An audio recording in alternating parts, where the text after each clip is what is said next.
11월 10일 목요일입니다. 오늘 아침 신문은 어떤 소식을 다뤘는지 짚어보겠습니다. 이현웅 아나운서가 주요 내용 정리해왔습니다. 어서 오세요. 안녕하십니까? 네, 첫 번째 기사입니다. 네, 미국 중간선거 개표가 지금 진행 중입니다. 어느 정도 지금 윤곽이 보이는 것 같은데요. 신문들은 어떻게 다뤘죠? 네, 먼저 조선일보 일면 준비했습니다. 네. 제목을 보면요. 완패 피한 민주, 완승 못한 공화라고 쓰여 있습니다. 박빙이 예상되긴 했지만 예상보다도 더 접전 양상으로 흘러갔다는 의미로 해석이 되는데요.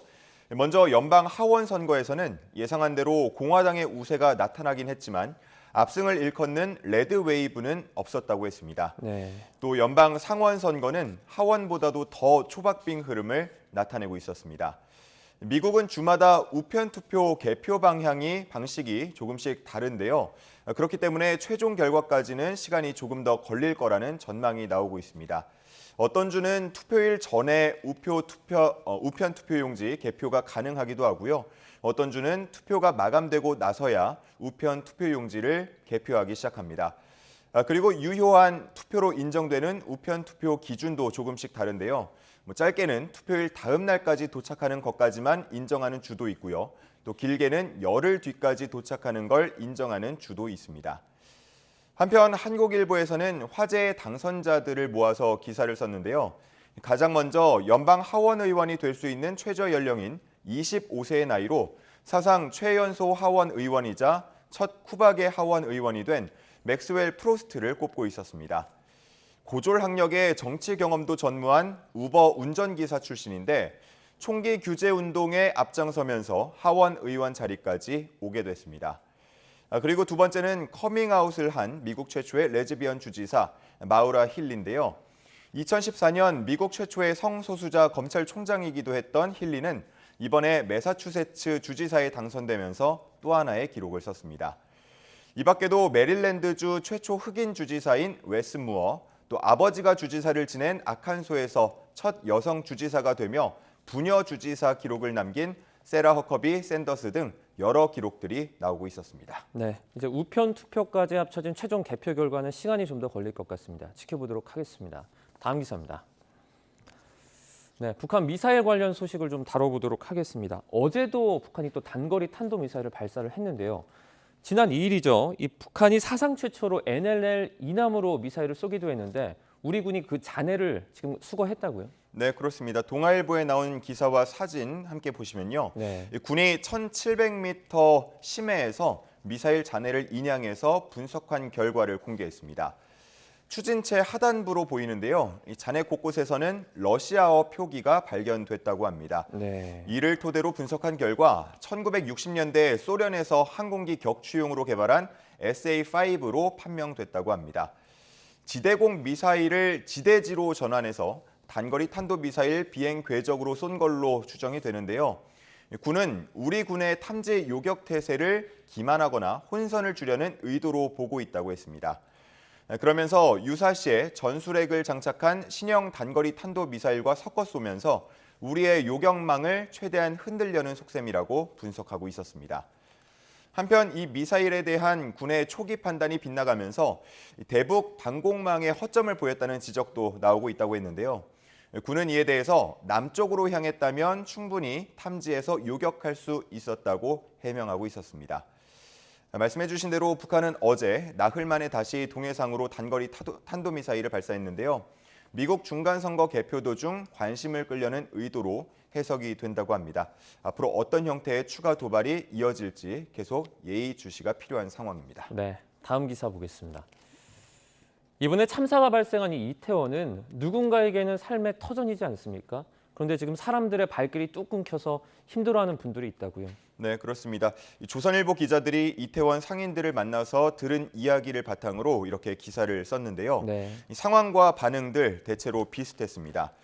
먼저 많은 상인들은 참사를 막지 못했다는 죄책감에 시달리고 있다고 했습니다. 주방에서 음식을 조리하기 바빠 현장을 챙기지 못했다.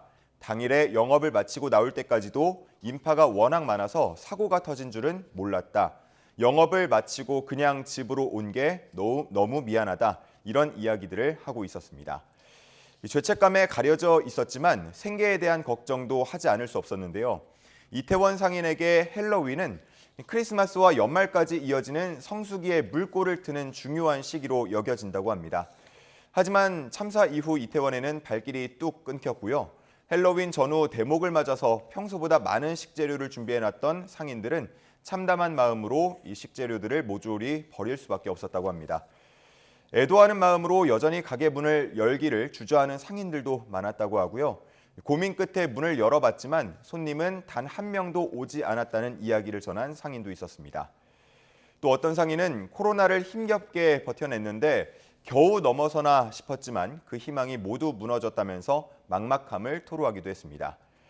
지금 사진 보시면요. 텅 빈 가게에서 고개를 숙인 채 두 손으로 머리를 감싸고 있는 상인의 모습이 담겨 있는데 심경을 유추할 수 있겠습니다. 네, 참 안타까운 부분입니다. 다음 기사 보겠습니다. 어제가 이제 11월 9일이었습니다. 그러니까 119 소방의 날이었는데요. 여야 지도부가 이제 소방서를 찾았다고요? 네, 그렇습니다. 오전에는 더불어민주당 지도부가, 오후에는 국민의힘 지도부가 용산 소방서를 방문했습니다. 네. 지금 사진에 나오고 있는 것은 용산 소방서 구급팀장의 모습인데요. 참사 당시 상황을 전하면서 좀 울먹이는 모습을 확인하실 수가 있습니다. 지금 사진에 나온 이 구급팀장은 구급대원들은 현장에서 단 한순간도 걷지 않았다면서 그런 행적들이 묻힐까 봐 너무 무섭고 두렵다는 이야기를 전했습니다. 최성범 용산 소방서장이 입건된 것에 대해서도 억울하다는 심경을 밝혔는데요. 현장에 처음 도착해서 마지막까지 지킨 게 소방인데 이렇게 서장을 입건하고 두 차례나 압수수색을 했다면서 눈물을 삼켰다고 합니다.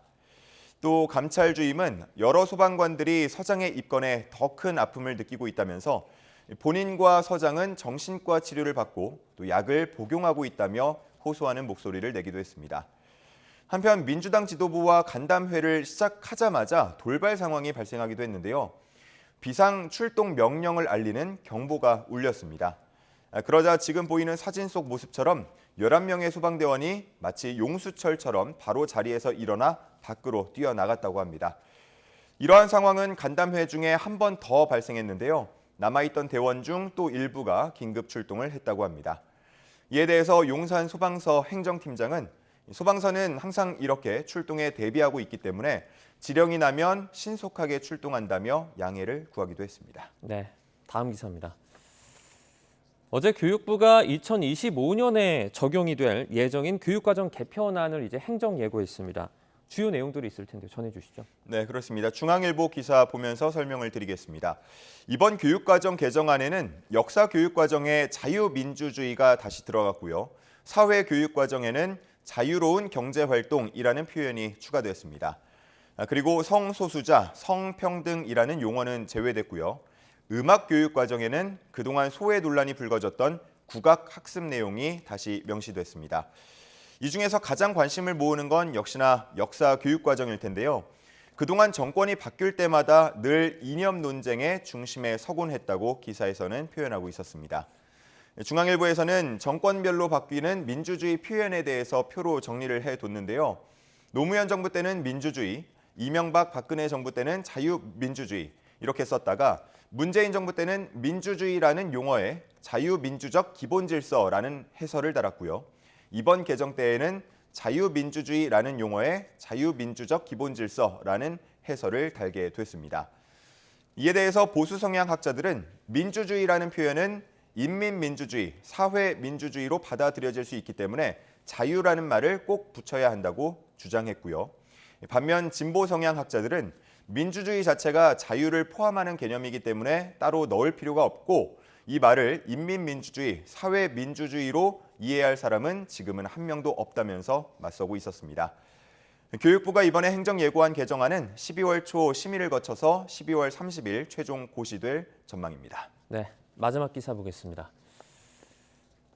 이제 법무부가 촉법소년의 연령을 1살 낮추기로 한 가운데 후속 조치가 나왔다고요. 네, 그렇습니다. 서울신문 기사인데요. 법무부는 지난 7일 교육이나 교화 프로그램 등의 처우를 위해서 필요하다고 인정될 경우 19세 미만 수용자를 일반 교도소에 수용할 수 있다는 조항을 신설해서 입법 예고했습니다. 네.